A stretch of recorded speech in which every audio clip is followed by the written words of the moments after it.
दोस्तों नमस्कार, मैं हूं दीपक दुबे और इस समय हम फिर पहुंचे हैं मदरहवा, बस्ती जिले का कुदरहा विकास खंड का ये कटान क्षेत्र जहां पर लगातार महीनों से सरयू नदी कटान कर रही है। नदी खेतों को काटते-काटते गांव तक पहुंच गई।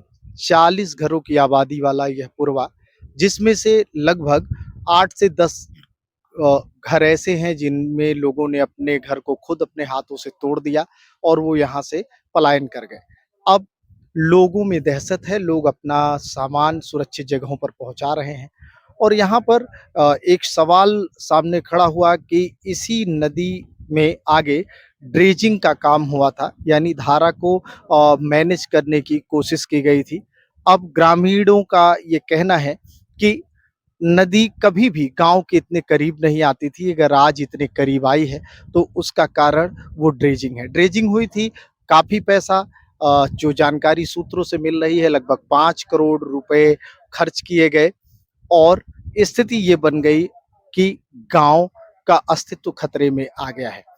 यहाँ पर अधिशासी अभियंता बनारस से चल के हमारे बीच में आए थे, जिनकी देख-रेख में ये ड्रेजिंग का काम हुआ था। फिलहाल उन्होंने आधिकारिक रूप से कुछ कहने से इनकार कर दिया, लेकिन उनका ये कहना था कि हमने इस आबादी को सुरक्षित करने के उद्देश्य से ड्रेजिंग कराई थी। अब नदी की टेंडेंसी को कोई नहीं समझ सकता, नदी यहाँ तक आ गई है। यहाँ पर ग्रामीण हैं, जो अब इतने दहशतज़दा हैं, जो बोलने की कंडीशन में नहीं है। हम लोग जो नज़ारा देख रहे हैं कि आज मंगलवार को नदी ने 2 घंटे के अंदर तकरीबन 5 से 6 मीटर की कटान की है। नदी शनिवार से शांत थी।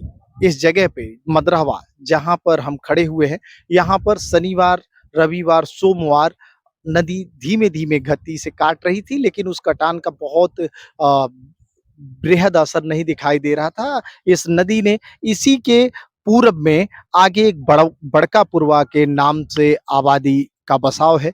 वहाँ पर एक पंचायत भवन है जो खंडहर हो चुका है, उस पर दबाव बनाया था, उसकी कुछ दीवारें गिरी थी।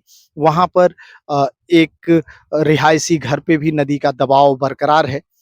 कंडीशन फिर से जो 3 दिन तक थोड़ी-सी राहत की साँस प्रशासन ने भली ली हो, लेकिन यहाँ के ग्रामीणों ने तो बिल्कुल राहत की साँस तब भी नहीं ली थी। लोग लगातार पलायन कर रहे थे, अपने सामान को सुरक्षित जगह पहुँचा रहे थे। अब स्थिति जिस मोड़ पर जा रही है कि इस नदी ने यहाँ से पश्चिम दिशा में तकरीबन 20 से 25 मीटर की गहराई में उत्तर दिशा में कटान की है और जो घाघरा का नेचर है कि जिस दिशा में अगर कटान बढ़ी फिर उसकी सिधाई में नदी कटान करती है। तो अगर 20 से 25 मीटर की कटान रातों रात हुई तो फिर कुछ घर और संकट में आ जाएंगे। आगे सुबह तक इस जगह का क्या हाल होगा जहां हम खड़े हैं, शायद यहाँ पे हम खड़े होने की कल कंडीशन में रहेंगे या नहीं रहेंगे, ये लोग यहाँ के ग्रामीण महिलाएं सभी माँ सरयू के भरोसे छोड़ रहे हैं।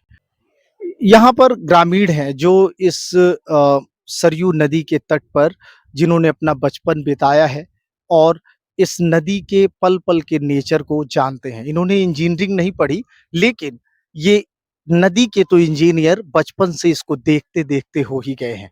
इन लोगों का कहना है कि ड्रेजिंग ही गलत तरीके से हुई, जिसकी वजह से आज यह आपदा यहाँ आन पड़ी है। बात करते हैं, हमारे बीच में एक बुजुर्ग चाचा है। चाचा, क्या नाम है आपका? रामचरण। रामचरण चाचा। चाचा, क्या लगता है जब ड्रेजिंग हो रही थी आपने देखा था उसे?